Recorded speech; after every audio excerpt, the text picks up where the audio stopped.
নিত্য বস্তু কাকে বলা যায়? গীতাতে ভগবান বলেছেন, না সত বিদ্যতে অভাব, না অভাব বিদ্যতে সত। উভয়েরপি দৃষ্টান তত্ত্ব নয়স্তত্ত্বদর্শী। সদ্বস্তুতে বা নিত্য বস্তুতে কোনো অভাব নেই, আর অসৎ বস্তুতে অভাব আছে। অর্থাৎ নিত্য বস্তুতে কোনো অভাব নেই, অনিত্য বস্তুতে অভাব আছে। আর এই জন্য সেই নিত্য ধর্মটি হল, যে কথা আমরা শুনলাম, শ্রীমান মহাপ্রভুর চরণপ্রান্তে বসে সনাতন গোস্বামী পাদ যখন জিজ্ঞাসা করেছিলেন, কে আমি, কেন করে যারে তাপত্রয়,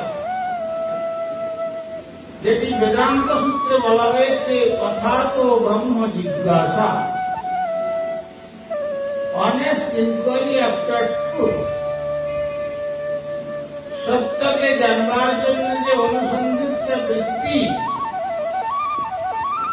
সেইটাই বেদান্তের প্রথম সূত্রে এই কথা বর্ণিত হয়েছে। আর সেই কথাই সনাতন গোস্বামী এই বাংলা ভাষাতেই প্রশ্ন করলেন, শ্রীমান মহাপ্রভুর চরণে কে আমি? তিনি তো হোসেন সাহেব প্রধানমন্ত্রী ছিলেন, তো তিনি কি জানতেন না যে তিনি কে? আমরা আমাদের নামের পরে কত রকমের ডেজিগনেশন দিয়ে দিই আমাদের পরিচয়, কিন্তু এই পরিচয়টা যে আমাদের নিত্য পরিচয় নয়, এটি জেনে শ্রীমান মহাপ্রভুর প্রিয় পার্ষদ শ্রী সনাতন গোস্বামী চরণ প্রশ্ন করেছিলেন, কে আমি? তার উত্তর দিতে গিয়ে মহাপ্রভু বলেছিলেন, দেখো সনাতন, শুধু তুমি নয়, জীবের স্বরূপ হয় কৃষ্ণের নিত্য দাস। প্রতিটি জীবের স্বরূপ,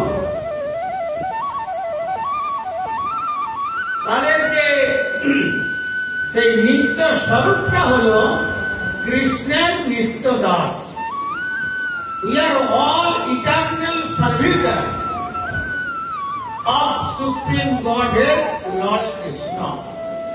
That is our real identification. অর্থাৎ আমাদের যে প্রকৃত পরিচয়টা হল, আমরা নিত্য কৃষ্ণ দাস। আর সেই নিত্য কৃষ্ণ দাসত্বে প্রতিষ্ঠিত হওয়ার নামই হল নিত্য ধর্ম। ধর্ম শব্দের সংজ্ঞা দিয়েছেন ধৃ ধাতুতে মন শব্দ প্রত্যয় করে ধর্ম শব্দ নিষ্পন্ন হয়েছে, অর্থাৎ ধারণে তার স্বরূপের অবস্থাতে যে প্রতিষ্ঠিত, সেইটাই হল নিত্য ধর্ম। যেমন আমরা শুনলাম, জলের ধর্মটা হচ্ছে, নিত্য ধর্মটা কি? তারল্য। এইটা তার নিত্য ধর্ম।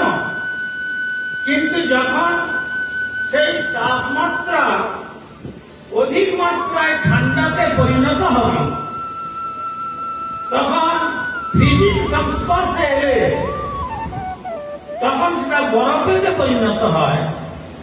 কিন্তু এই যে জলের তারল্য ধর্মের থেকে এই যে বরফের রূপান্তর ঘটা, ওটা হচ্ছে নৈমিত্তিক ধর্ম। কেন? ওটা নিত্যকাল থাকবে না। হিমালয়ের এভারেস্টে যদি দেখতে পাওয়া যায় যে এখন গেলে আমরা দেখবো একবারে বরফে ঢাকা, কিন্তু যখন সূর্যনারায়ণ পূর্ব আকাশে উদিত হবে, মধ্যাহ্নকালে সূর্যের যখন প্রখর তাপ ওই এভারেস্ট শৃঙ্গে পতিত হবে, তখন দেখবেন আস্তে আস্তে আস্তে আস্তে ওটা বরফটা গলতে শুরু করেছে। কেন? ওর যে নিত্য ধর্ম ছিল, নিত্য ধর্ম থেকে অনিত্যে কনভার্ট হয়েছিল। কেননা এই প্রকৃতির সংস্পর্শে আবার যখন সূর্যের প্রখর তাপ পড়ল, তখন সে আবার তার নিত্য ধর্মেতে রূপান্তর হতে যাচ্ছে। তেমনি আমরা কেহ মানি আর কেহ না মানি, সকলেই আমরা কৃষ্ণের নিত্য দাস, eternal servant of supreme godhead lord Krishna. our identification, এইটাই আমাদের পরিচিতি। কিন্তু যেমন ওখানে অধিক ঠান্ডার সংস্পর্শে বরফের রূপান্তর ঘটল, তেমনি অবিদ্যা সুন্দরীর প্রভাবে আমরা এই জগতের সঙ্গে পরিচিত হয়েছি। এটা ফার্দার টাইম নেই, খুব অল্প সময়ের জন্য। এইটা হচ্ছে নৈমিত্তিক ধর্ম। আমাদের গুরুবার তো বলছেন, I am my, this is the main disease of forgetfulness of our real identification. I am my, আমি এবং আমার।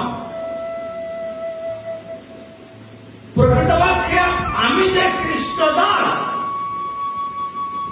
সেই কৃষ্ণের দাসত্বটা, যে নিত্য বৃত্তিটা আমার আছে,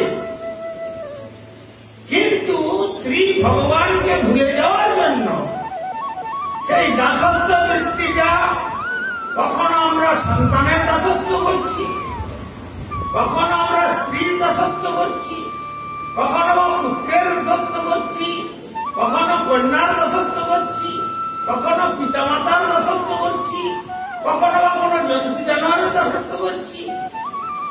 সেই দাসত্ব বৃত্তিটা কনভার্ট হয়ে গেছে।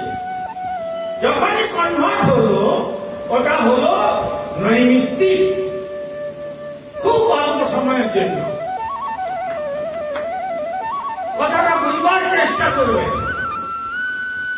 সেই জন্য দেখুন, নিত্য ধর্মের থেকে আমরা অনিত্য ধর্মেতে বা নৈমিত্তিক ধর্মেতে কনভার্ট হওয়ার জন্য সিভিল ইঞ্জিনিয়ারের কাছে গিয়ে আমরা বলছি অধিকাংশ ক্ষেত্রে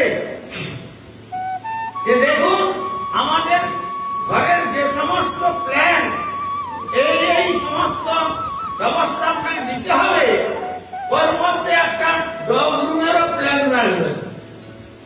কিন্তু বলছে না যে নিত্য ধর্মেতে একটা গড রুমের একটা প্ল্যান রাখবে।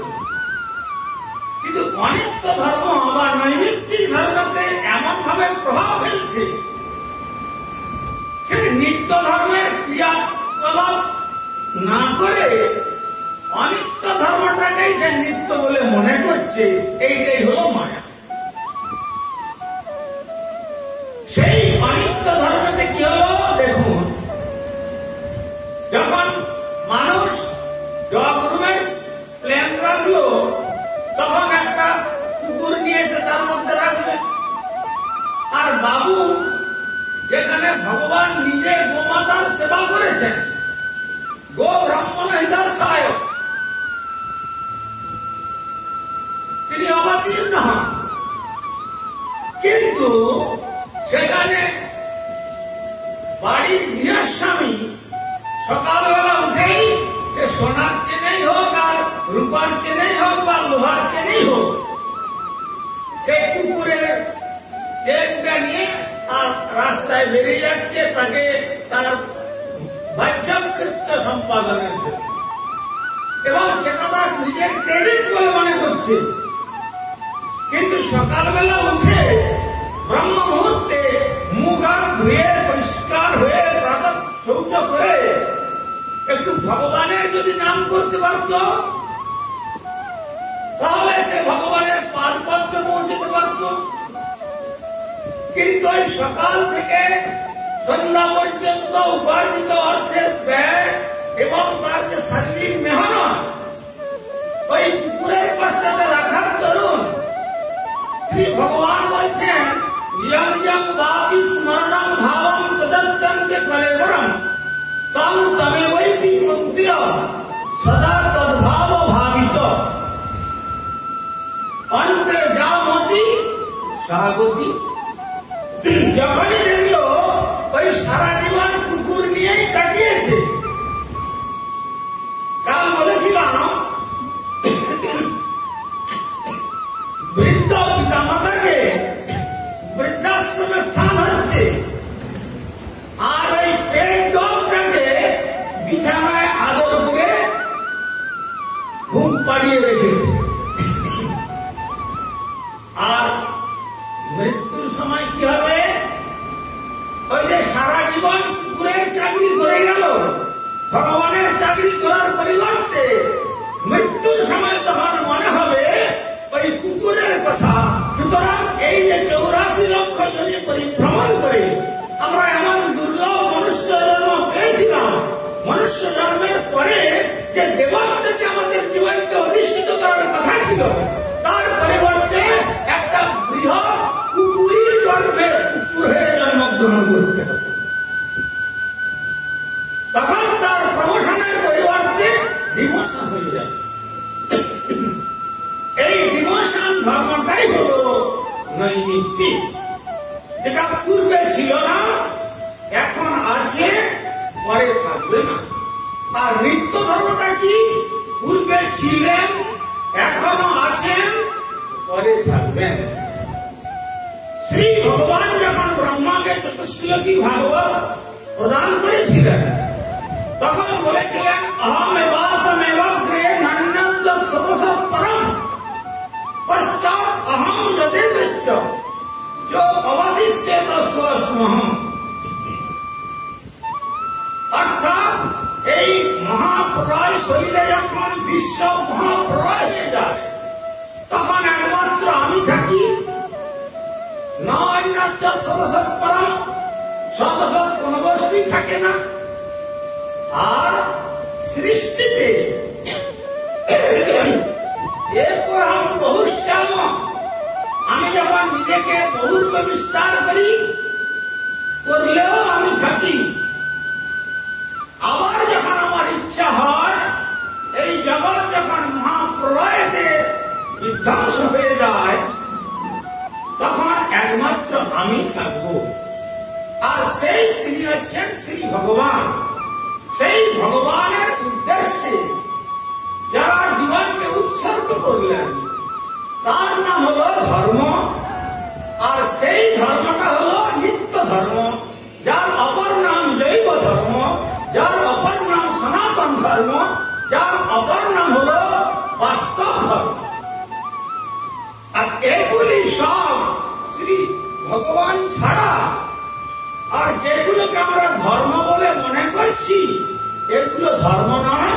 তাই বললেন জগতের যত কথা ধর্ম নামে চলে, শ্রীমদ ভাগবত কহে তাহা পরিপূর্ণ চলে। এগুলো সব ছল ধর্ম, বঞ্চনার ধর্ম, আমাদেরকে বঞ্চিত করবে, মায়ামহের যারা স্বরূপ বিভ্রান্ত করবে। আমরা যে স্বরূপেতে ভগবানের দাস, এটা ভুলিয়ে দেবে। আর ভগবানের দাসত্ব ভুলিয়ে দিয়ে এই জগতের দাসত্ব করবার জন্য জীবনটাকে উৎসর্গ করবে। এটা হচ্ছে নৈমিত্তিক ধর্ম। এর নিত্যতা নেই। যে কথা শুনলেন, আমাদের পরম গুরুদেব শ্রীল প্রভুপাদ বলেছিলেন, আজ ভারত আপনার প্রিয়, কিন্তু কাল যদি তুমি মৃত্যুবরণ করে পাশ্চাত্যে জন্মগ্রহণ করো, যে ভারতের স্বাধীনতা তুমি আনবার জন্য যাচ্ছ, সেই ভারত তোমার অপ্রিয় শত্রু হয়ে যাবে। সুতরাং আমি এই সামান্য শুধুমাত্র ভারতবাসীর স্বাধীনতা চাই না, অনন্ত বিশ্ব ব্রহ্মাণ্ডের অনন্ত জীবে যে নৈমিত্তিক ধর্মেতে নিত্য ধর্ম ভুলে গিয়েছে, তাদের সকলের নৈমিত্তিক ধর্মকে ভুলিয়ে দিয়ে নিত্য ধর্ম শ্রী ভগবান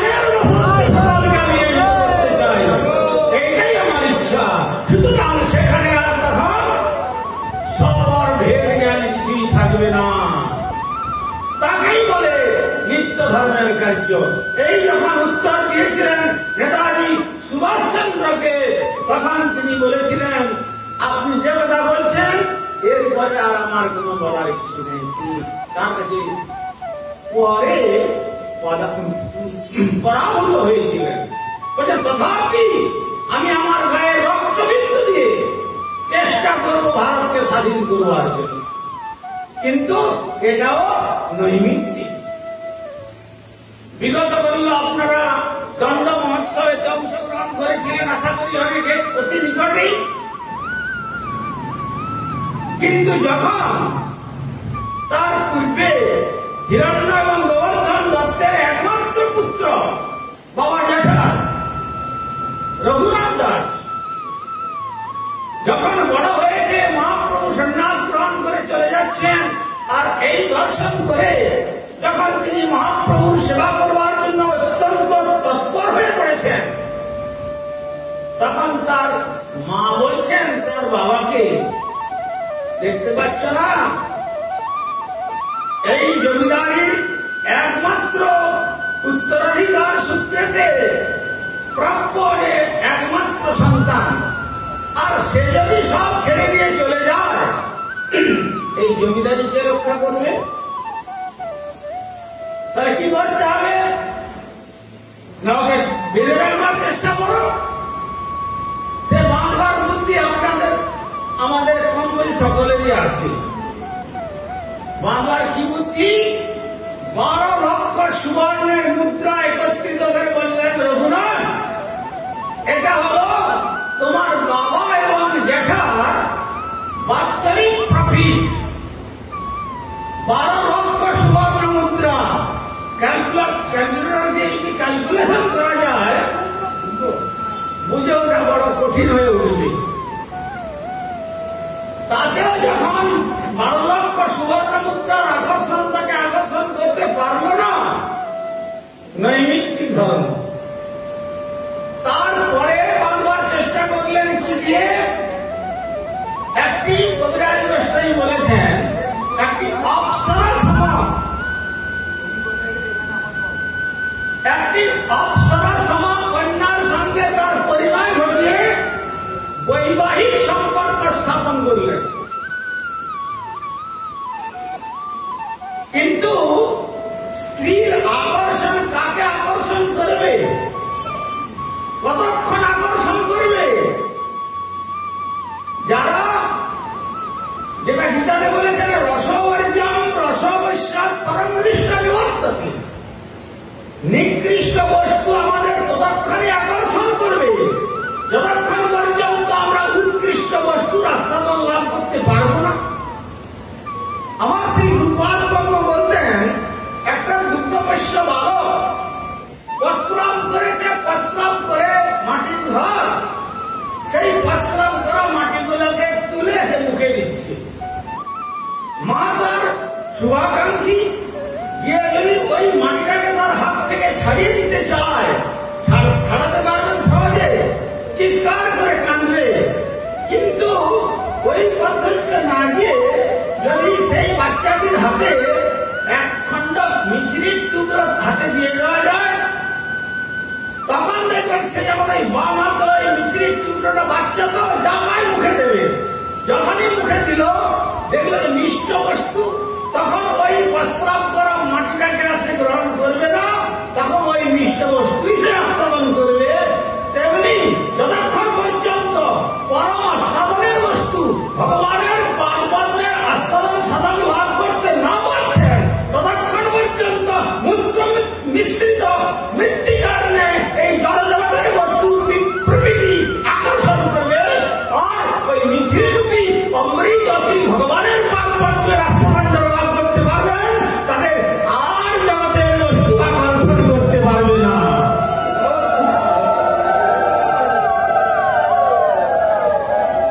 কিন্তু তাই স্ত্রীর আকর্ষণ ততক্ষণ পর্যন্ত আকর্ষণ করবে যতক্ষণ পর্যন্ত শ্রী ভগবানের পাদ পদ্ম তাকে আকর্ষণ করতে না পেরেছে। আমাদের গোস্বামী তুলসীদাস বললেন, जहां काम तहां नहीं राम, और जहां राम तहां नहीं काम। जैसा रवि रजनी दोनों ना मिले काम। एक ही समय एक ही পূর্বাকাশে এক সূর্য এবং চন্দ্রের উদয় যেমন সম্ভব নয়, যেখানে কামনার দুর্গমনীয় বলির প্রবৃত্তি আমাকে পাগল করে দিয়েছে, সেখানে বিশুদ্ধ নির্মল কৃষ্ণ প্রেমের রাজ্যেতে আমার চিত্তকে আকর্ষণ করবে না। আর যেখানে বিশুদ্ধ নির্মল ভগবান ভক্তিকে হৃদয় আলোকিত হয়েছে, ওই চিত্তের মধ্যে আর কামরূপী অন্ধকার আর স্থান লাভ করতে পারবে। সেই জন্য বললেন যাহা কাম তাহা নাহি রাম। কামনার রাজ্যে ভগবানের অস্তিত্ব নেই, আর ভগবানের রাজ্যে কোন কামনার অস্তিত্ব নাই। সেই জন্য কবিরাজ গোস্বামী তার অমর লেখন শ্রী চৈতন্য চৈতামৃত বললেন, অতএব কাম প্রেম বহু অন্তর, কাম অন্ধতম প্রেম নির্মল ভাস্কর। Difference in between two. কিন্তু আমরা মনে করি না দুটো উনি একই। যেখানে আমি চাই কেবলমাত্র তার সুখ,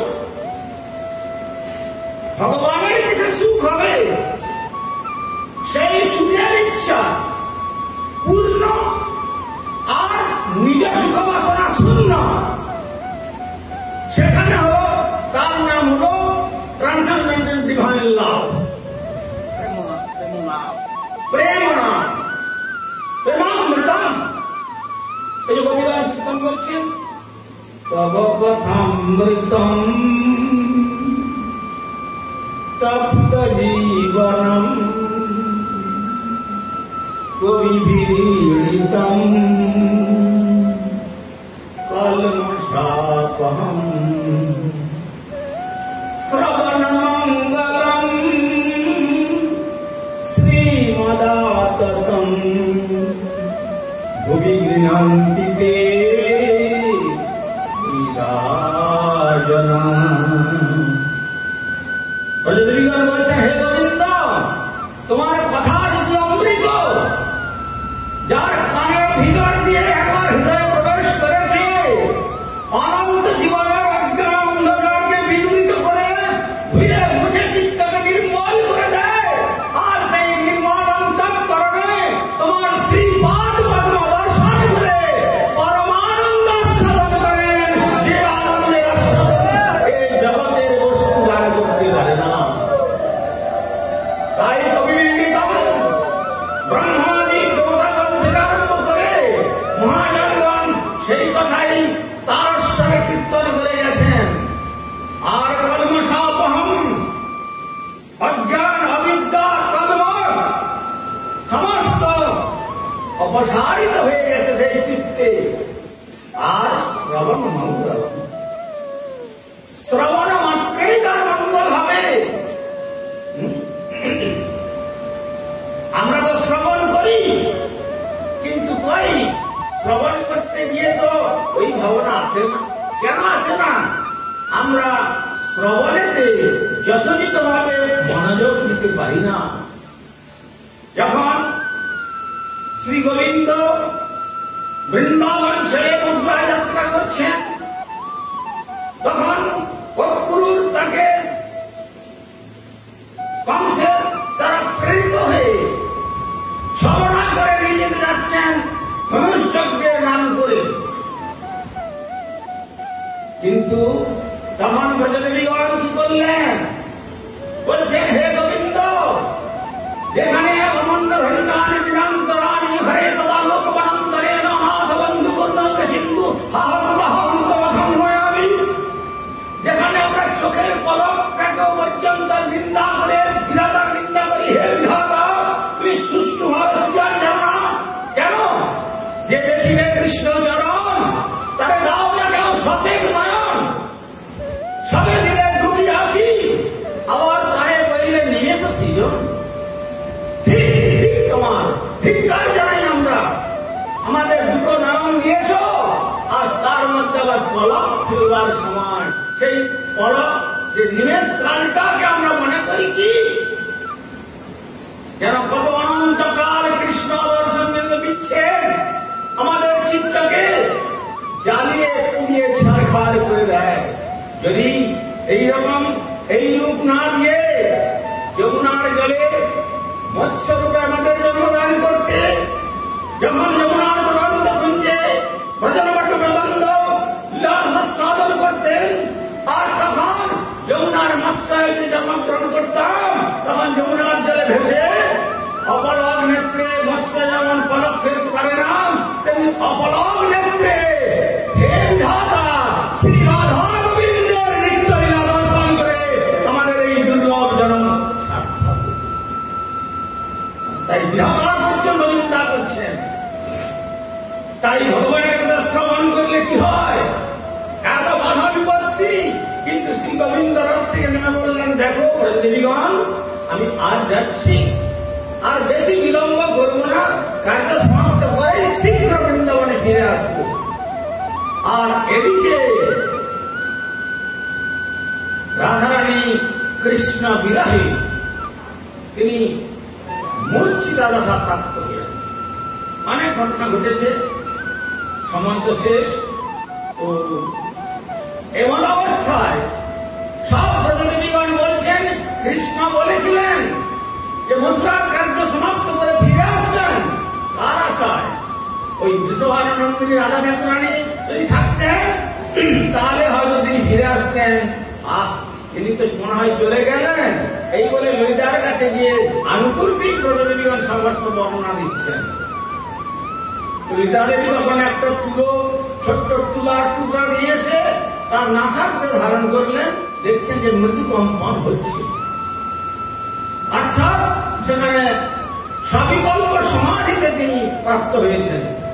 তখন ললিতা সুন্দরী শ্রী বৃষভানুনন্দী রাধারানীর কর্ণেতে শ্রী মধুর কৃষ্ণ নাম শ্রবণ করালেন।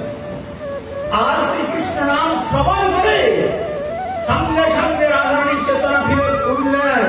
উঠে কি বলছেন, অতঃপর তার কণ্ঠে কীর্তিত হল, সখী এ বাসনা নিল শ্যামনা, আমায় কে বাসনা নিল শ্যামনা। শুনে গণপতি হয়েছে তোমার কি হলো, কি ভয় কি হয়েছে? আমার কানের ভিতর দিয়া মরামে বসিল, আমার কানের ভিতর দিয়া মরামে বসিল, আকুল করিল মন প্রাণ, কে বাসনা নিল শ্যামনা। আরে না জানি কতেক মধু শ্যাম নামে আছে, আহা পরাণ ছাড়িতে নাহি পারে, আর জপিতে জপিতে নাম পাগল করিল গো, কেমন বা পাশরিব তারে সখী গো, কেমন বা পাশরিব তারে।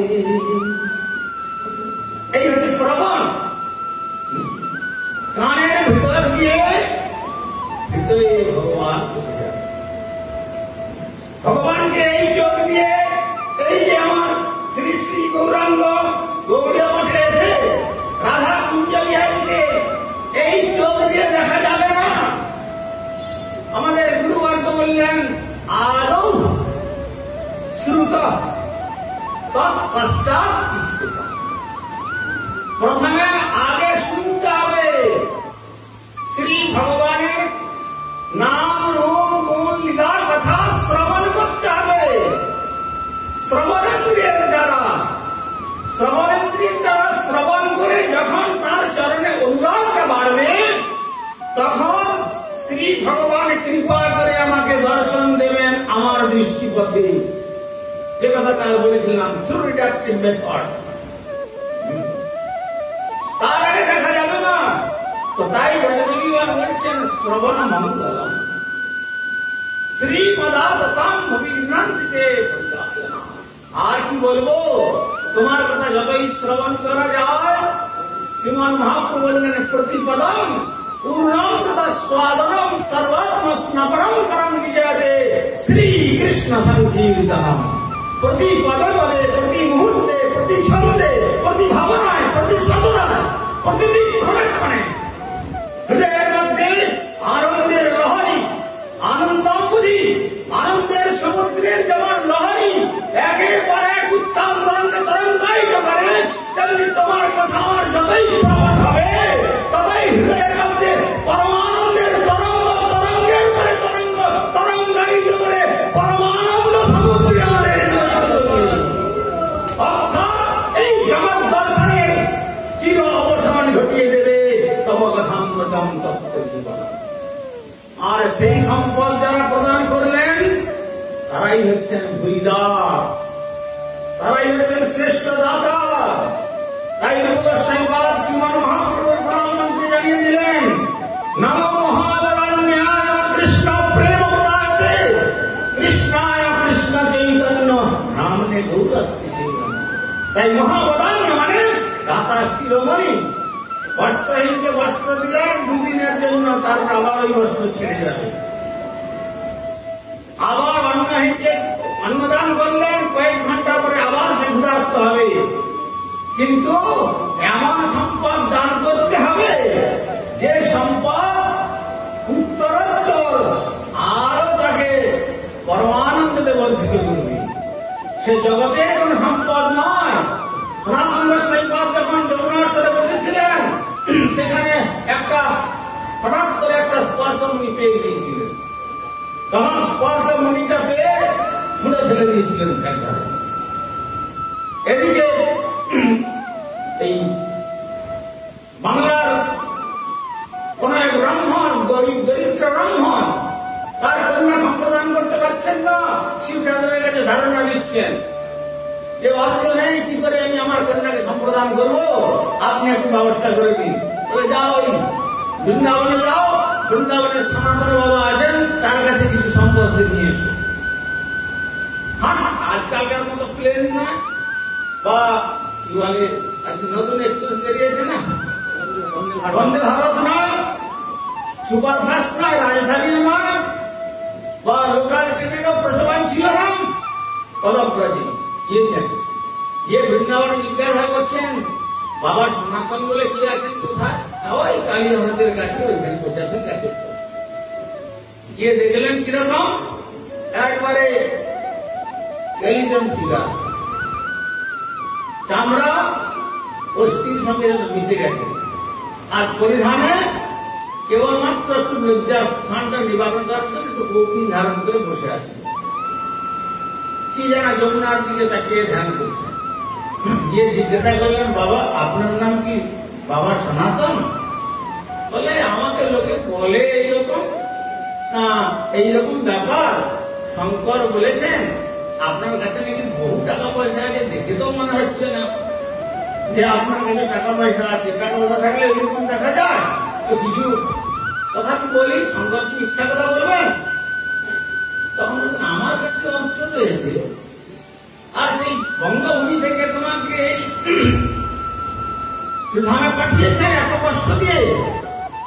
অনেক চিন্তা করে, মানে ভুলে গিয়েছেন ওই জিনিসের কথা। চিন্তা করুন, স্পর্শমণি যেমন একটা লোহা, এই লোহাটাকে স্পর্শ করার সঙ্গে সঙ্গে সোনাতে পরিণত হয়ে যাবে। তো তাহলে কি সম্পদ, সেটাকেও ফেলে রেখেছেন কোথায়, তার খেয়ালই নেই। আমরা তো দিনে 10 বার করে পাসবুক দেখি, প্রভিডেন্ট ফান্ডে কখন মাসটা শেষ হবে, ইন্টারেস্টটা পাবো, ব্যাংক ব্যালেন্স কত আছে তা দেখি। ও কথা তো আর মনেই নেই। অনেকক্ষণ করে মনে হলো, আচ্ছা শঙ্কর পাঠিয়েছেন কিন্তু বৈষ্ণবানন্দ দাসম্ভু, বৈষ্ণব শ্রেষ্ঠ, ঠিক আছে তাহলে দেখি কি আছে। চিন্তা করে আচ্ছা আচ্ছা দেখো তো ওইখানে, ওই যে আস্তে করে ওখানে কি পড়ে আছে দেখো দেখো। তখন গিয়ে মাঠে ঘুরতে ঘুরতে দেখলেন বালুকা রাশির মধ্যে একটা পাথর পড়ে আছে। আর সেই পড়বার সময় হাতে একটা লোহার বালা ছিল, কোন রকম টাচ হয়ে গেছে, বাস লোহাটা সোনা হয়ে গেল। এইভাবে যত ধাতু ছিল সব যেমন সোনা হলো। দেখলেন যে বাহ, সুন্দর জিনিস পেয়েছি আমি, এইভাবে সেটি নিয়ে চলছেন। কিছুক্ষণ আসার পরে ওই যে মহাদেব দর্শন দেখুন, মহাদেব দর্শন কি হলো? তো আস্তে আস্তে চিন্তা করছেন যে যিনি এইরকম একটা স্পর্শ মনি, তিনি তাকে তার মূল্যায়ন করেননি, ফেলে দিয়েছেন, তাহলে তার কাছে কোন স্পর্শমণি এমন বহু মূল্যবান সম্পদ আছে? তখন কবির কণ্ঠে কীর্তিত হল, যে ধনে হইয়া ধনী মনিরে মনি, তার খানিক মাগে আমি নবশিরে এত বলি নদী নিরে ফেরিল মানি।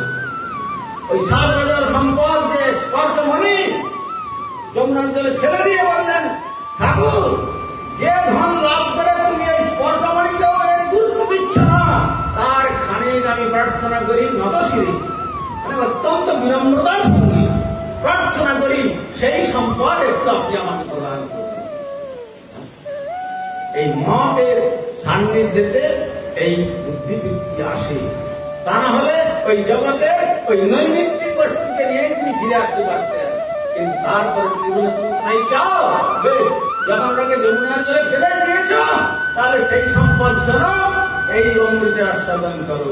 বলো হরে কৃষ্ণ হরে কৃষ্ণ কৃষ্ণ কৃষ্ণ হরে হরে হরে রাম হরে রাম রাম রাম হরে হরে হরিনামামৃত সদা করিয়া পান, জুড়াও ভগবতী বিনোদ প্রাণ। এই নামামৃত যদি তুমি পান করতে পারো, এই বিষয়রূপী ওই যে স্পর্শমূলরূপী বিষ আর তোমার বিষক্রিয়া করতে পারবে না। তাই এই 12,000 সুবর্ণ মুদ্রার আকর্ষণ তাকে আকর্ষণ করতে পারল না রঘুনাথকে। আর স্ত্রীর বন্ধন অতি ক্ষুদ্র, যেখানে ভাগবত বলেছেন তন মাংস উদির স্নায়ু মেদমজ্জাস্তি সংস্থিত বিমূত্র প্রিয় মতাং জীবনাং কেবলম, বলছেন যে নারী শরীরের প্রতি পুরুষের আকর্ষণ বা যে পুরুষ শরীরের প্রতি নারীর আকর্ষণ এর আছে কি একটা চামড়ার আবরণ, সে কালো চামড়াই হোক আর সাদা চামড়াই হোক, চামড়া কাটলে তার মধ্যে রক্ত বেরিয়ে আসবে, তারপরে মাংস পাবেন, তারপরে স্নায়ুজাল পাবেন, তারপরে অস্থি পাবেন, অস্থিকে কাটলে মজ্জা পাবেন, তারপরে যখন এদিকে যাবেন তখন দেখবেন একটা বিরাট মলের ভান্ডার, একটা মূত্রের ভান্ডার, আবার কৃমিকীটের ভান্ডার, রক্ত দুর্গন্ধযুক্ত বস্তুর ভান্ডার। এর মধ্যে কি জিনিস আছে যদি আমরা বাথরুম গিয়ে জল ব্যবহার না করি, 1 ঘন্টা পরে গেলে বুঝতে পারবো যে কি জিনিস ভরা আছে এর মধ্যে। বিদেশিরা বলছেন যে human body is the top most dustbin of the world. Dustbin যেমন দোকানে দেখবেন সুন্দর সুন্দর সাজানো আছে, কিন্তু ভিতরে দেখবেন কৃমি কীট দুর্গন্ধযুক্ত বস্তু সব কিছু, তেমনি এর মধ্যেও কৃমি কীট দুর্গন্ধযুক্ত পচা রক্ত, কফ, মল, মূত্র, এই সমস্ত ভান্ডার। সুতরাং এর প্রতি আসক্ত কারা হয়? কৃমি কীটরা আসক্ত হয়। আর যদি এমন দুর্লভ মনুষ্য জন্ম লাভ করে ওই কৃমি কীটের ন্যায় আচরণ করো, কৃমিনাং কিয়দন্তরম, সুতরাং কৃমির সঙ্গে আর তোমার কি পার্থক্য থাকলো? তাই স্ত্রীর আকর্ষণ তাকে আকর্ষণ করতে পারল না। তারপরে দেখুন, তখন মা বলছেন এক কাজ করো, দড়ি দিয়ে বেঁধে রাখো। কবিরাজ গোস্বামী বলছেন ইন্দ্র সম ঐশ্বর্য যার, স্ত্রী অপ্সরা সময় ইন্দ্র সময় ঐশ্বর্য যার, এসব বাঁধিতে লাগিলে যার মন, দড়ির বাঁধনে তারে বাঁধিবে কেমন? তাকে কি এই সামান্য দড়ির বাঁধন দিয়ে বন্ধন করে রাখা যায়? আর রাখা যাবে না। শ্রী চৈতন্য চন্দ্রের বাহুর কে রাখিতে পারে? সুতরাং যখন এই প্রকার আকর্ষণ আসবে, তখন এই সমস্ত বস্তুগুলোকে সব নৈমিত্তিক বলে এই বস্তুর প্রতি আকৃষ্ট না হয়ে নিত্য বস্তু স্বরূপ শ্রী গৌর গোবিন্দের পাদপদ্মরূপী নাম সাধনার মাধ্যমে আমাদের সেই নিত্য গোলক বৃন্দাবনে ফিরে যাওয়ার সন্ধান লাভ করে আমরা সেই নিত্য ধর্মতে প্রতিষ্ঠিত হতে পারবো। তাই কাল বলেছিলাম, আজও বলছি, কেউ মানব অথবা না মানব, we are all eternal servant of Supreme Godhead Lord Krishna. আমরা সকলেই স্বয়ং ভগবান ব্রজেন্দ্রনন্দন শ্রীকৃষ্ণের নিত্য দাস অতএব দাসত্ব বৃত্তিটা কুকুরের উপরে না রেখে, শিগাল কুকুরের উপরে না রেখে, জন্তু জানোয়ারের উপরে না রেখে, এমনকি প্রতিপত্রের উপরেও না রেখে এই অনুরাগটা যদি আমরা শ্রী ভগবানের চরণে কনভার্ট করতে পারি, তাহলেই আমাদের নিত্য ধর্মতে প্রতিষ্ঠিত হয়ে জন্ম মরণ মালার চিরজীবী বন্ধন, সেই বন্ধন অনাদিকালের জন্য ছিন্ন করে আমরা আস্তে আস্তে শ্রী গৌর গোবিন্দের গোলক শ্রী বৃন্দাবন ধাম পরমানন্দ যাত্রা করতে পারি। সুতরাং এই জগৎ ছেড়ে আমাদের সকলকে যেতে হবে। পার্মানেন্সি বলে কোনো কথা নাই এই জগতে। ডিসকাসমিক ইনভেস্টেশন ইন কোরাজে সুতরাং দুদিনের জন্য এই দুদিনের মায়াময়ের জালেতে বৃথা ভুলে না গিয়ে যারা বুদ্ধিমান ব্যক্তি তারা এত সব ছাড়িয়ার বর্ণাশ্রম ধর্ম ঐকান্তিক হইয়া লয় কৃষ্ণ শরণ। তাই রাজশ্রী বললেন চারি বর্ণাশ্রমী যদি কৃষ্ণ নাহি ভজে, স্বকর্ম করিয়াও সে রৌরবে বড়ি মজে।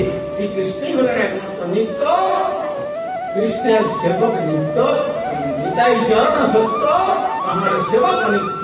কেন এই সেবা ধর্ম হচ্ছে নিত্য সেবা ধর্ম, জীবের নিত্য সেবা ধর্ম, অংশের কাজ পূর্ণের সেবা করা। হ্যাঁ, তাই আমরা তার অংশ বা বিভিন্ন জীব তার শক্তিতে বলা পূর্ণের যদি আমরা সেবা করি তবে আমাদের সত্তা। হাত যদি বলে আমি শরীরের সেবা করবো না, হাতটা পচে যাবে কিন্তু শরীর থাকবে। মুখ যদি বলে আমি আর দন্ত দিয়ে চর্বণ করে ভোজন করবো না, মুখটা যদি চলে যায়, কারো হয়তো সেটা ক্যান্সার হলো, বাস মুখটা কেটে বাদ দিয়ে দিয়েছে, কিন্তু অন্যভাবে তাকে আবার ডায়েট পুষ করা হচ্ছে, তারাও শরীর থাকছে, কিন্তু এইসব অংশের কার্য অংশ নষ্ট হয়ে যাবে যদি পূর্ণের সেবা না করে। তাই কিরকম পূর্ণ তিনি পূর্ণৈশ্য পূর্ণমাদায় পূর্ণমস্য। জগতে 1 লক্ষ টাকা থেকে 1 পয়সা কম করলে 1 পয়সা কম হয়ে যাবে, কিন্তু ভগবানের পূর্ণত্ব পূর্ণৈশ্য পূর্ণমাদায় পূর্ণমস্য। তার পূর্ণত্ব থেকে যদি পূর্ণ সাবট্রাক্ট করা যায়, পূর্ণ মাইনাস করা যায়, তথা তিনি একাধারে পূর্ণ, সেই পরম পূর্ণ বস্তু হচ্ছে ভগবান শ্রীকৃষ্ণ। তাই শ্রীকৃষ্ণ কুরুক্ষেত্র রণাঙ্গনে দাঁড়িয়ে আমাদেরকে তার নিজের যে অনুভূতি দেখিয়ে বললেন অনিত্যম অসুখম লোকম। হে অর্জুন, তুমি জেনে রাখো এই অনিত্য লোক, অসুখম লোক, দুঃখদায়ক এই জগৎ। সুতরাং এর দিকে তুমি কেন দৃষ্টিপাত করছো? ইমাম প্রাপ্ত হয়ে সমান। যদি মঙ্গল লাভ করতে চাও আমার কথা মেনে আমার পাদ গ্রহণ করো। সেইটাই তো সর্বধর্মান পরিত্যাজ্যমানিকম শরণং ব্রজ, সেই কথা জানিয়েছেন, সেই কথাই হল নিত্য ধর্ম। তাই সেই নিত্য ধর্মকে, এই অনিত্য ধর্মের প্রতি আমরা যাতে দুদিনের জন্য এসেছি, এই ভাড়া বাড়ি কখন ভ্যাকেট করবার জন্য অর্ডার আসবে তার কোনো গ্যারান্টি নেই। সুতরাং যখন ছেড়ে চলে যেতেই হবে ঈশ্বরের অনুধ্যানে, ভগবানের পাদপদ্ম আরাধনা করে যদি আমরা আমাদের এই দুর্লভ মনুষ্য জন্মকে সার্থক করতে পারি, তবেই এই দুর্লভ মনুষ্য জীবনের সার্থকতা। অনেক সময় নিয়ে নিলাম, তাই আপনারা আমার দৃষ্ট নিবেদনের মাধ্যমে বলবেন আমাকে এখন মায়াপুর ফিরে যেতে হবে। তাই আমি আর বক্তব্য বিস্তারিত না করে এখানে আমার বক্তব্য ওম শুভসংহার করলাম। ওম সর্বে ভবন্তু সুখিনা, সর্বে সন্তু নিরাময়া, সর্বে ভদ্রাণি পশ্যন্তু, মা কশ্চিৎ দুঃখভাগ্ ভবেৎ। হরি ওম শান্তি, হরি ওম শান্তি, হরি ওম শান্তি। জয় জয় শ্রী শ্রীনিতাই